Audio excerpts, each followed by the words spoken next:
মামি দেখেছো, মামি বলছে, মামি দেখেছো, মামি বলছে।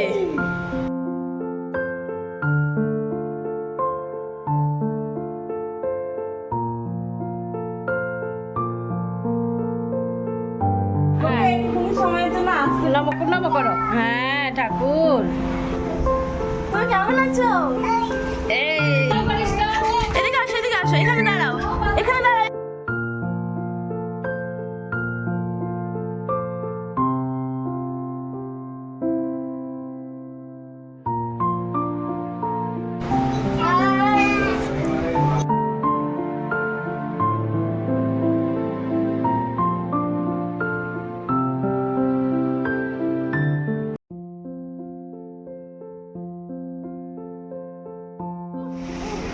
কোনটা কোনটা কোনটা?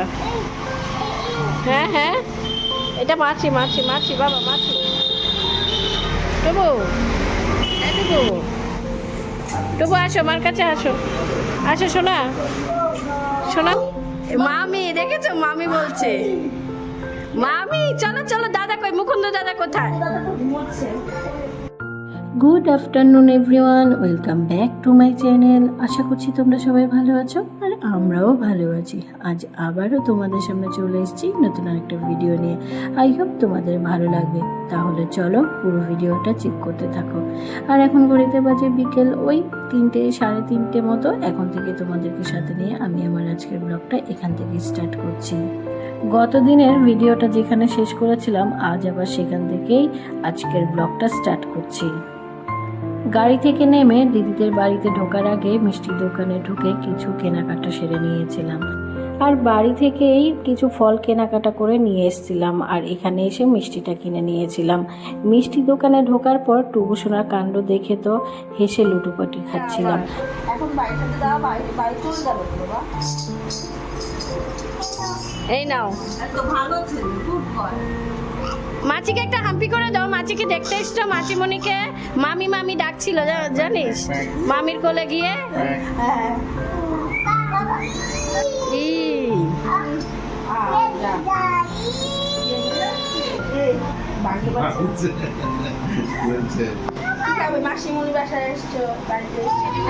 কাঁচা লঙ্কা কামড় দিয়ে সে কি চিৎকার, বাপ রে। এটা আমরা ঝালমুড়ি মাখার জন্য লঙ্কা কাটছি, টেবিলের থেকে উঠে নিয়ে এক কামড় মেরেছে। ওই যে ওই যে হা হা করছে, ওই যে ওই যে বুঝতে পেরেছে। নম করো বাবা ঠাকুর, শোনা। হ্যাঁ বাপি কোথায়, কোথায় বাপি? হ্যাঁ ঠাকুর। মেচোকে ঘুম থেকে তোলো, মেচো ঘুমু করছে, মেচোকে তোলো। হ্যাঁ হ্যাঁ, এই তুমি কেমন আছো? এই দেখা,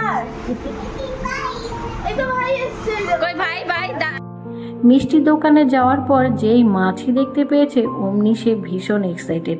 টুবু না বাড়িতে বা যেখানে মাছি বা মশা যাই দেখতে পায়, ওনা তখনই সেই মাছি বা মশা মারার চেষ্টা করে আর মাম্মামকে দেখাবে যাতে মাম্মাম মাছি মারতে হেল্প করে। এখানে আসো,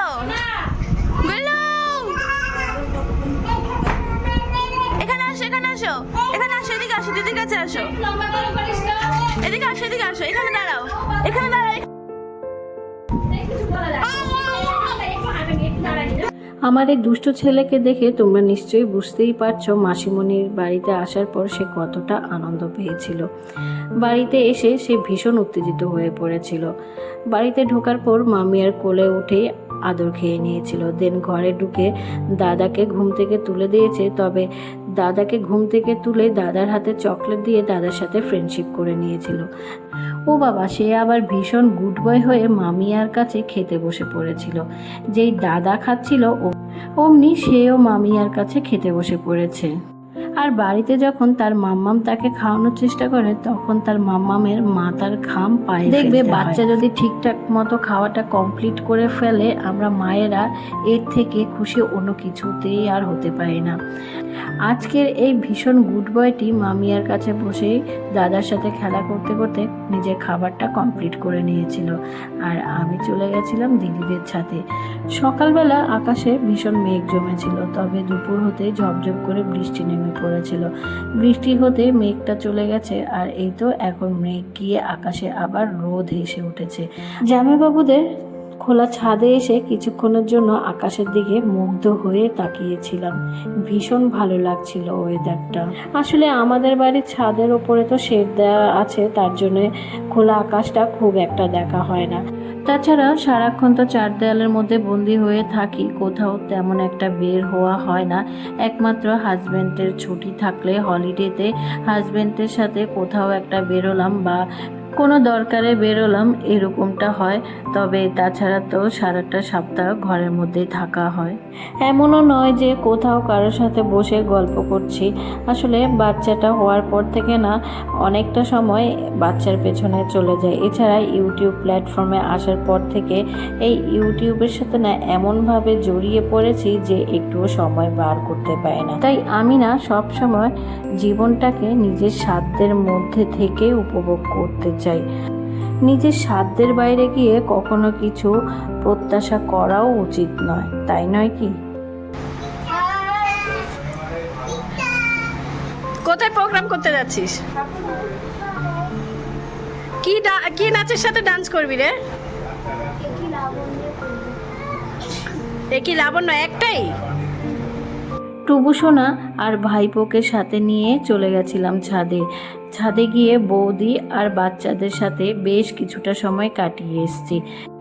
নিচে আসতে এই রুমে দেখি বাড়ির মেয়েরা একে অপরকে সাজিয়ে দেওয়ার কাজে বিজি। ওদের না এক জায়গায় প্রোগ্রাম ছিল, কারো ছিল ডান্স, আবার কারো বা গান। ওরা সকলে এর মধ্যে তৈরি হয়ে গেছে। আর দিদি আমাদের কিছু স্ন্যাক্স আইটেম দিয়েছিল। কিছুক্ষণের মধ্যে খাওয়া দাওয়া কমপ্লিট করে সকলের সাথে আবার সাক্ষাৎকারের পর্ব মিটিয়ে নিয়েছিলাম, আর সকলকে বিদায় দিয়ে বাড়ির উদ্দেশ্যে রওনা হয়ে পড়েছিলাম। আসলে সেদিন না খুব বেশিক্ষণের জন্য দিদির বাড়িতে যাওয়া হয়নি। দিদি অসুস্থ ছিল, তাই শুধু দিদির সাথে দেখা করেই আবার ফিরে এসেছিলাম। আর এইটা ছিল সেই বাংলাদেশ থেকে পাঠানো দাদার দেওয়া একটা গিফট, যেটা কিনা আমার ভীষণ পছন্দ হয়েছিল। তো চলো গিফটটা আনবক্সিং করা যাক। এর আগের ভিডিওটা বেশ কয়েকদিন আগে তোমাদের সাথে শেয়ার করেছিলাম, তবে কিছু প্রবলেমের কারণে এতদিন তোমাদের সাথে কোনো রকম ভিডিও শেয়ার করতে পারিনি। তাই এতদিন পর তোমাদের সাথে আজ আবার ভিডিওটা শেয়ার করছি। অনেক রকম প্রবলেম আর শত ব্যস্ততার মাঝেও তোমাদের সাথে ভিডিও করে শেয়ার করছি। তো আমার আজকের ভিডিওটি যদি তোমাদের একটুও ভালো লেগে থাকে তাহলে প্লিজ একটা লাইক করে, যদি আমার চ্যানেলে নতুন হয়ে থাকো চাইলে আমার চ্যানেলটি সাবস্ক্রাইব করে আমার পাশে বন্ধু হয়ে থাকতে পারো। আজকের ভিডিওটি এই পর্যন্ত।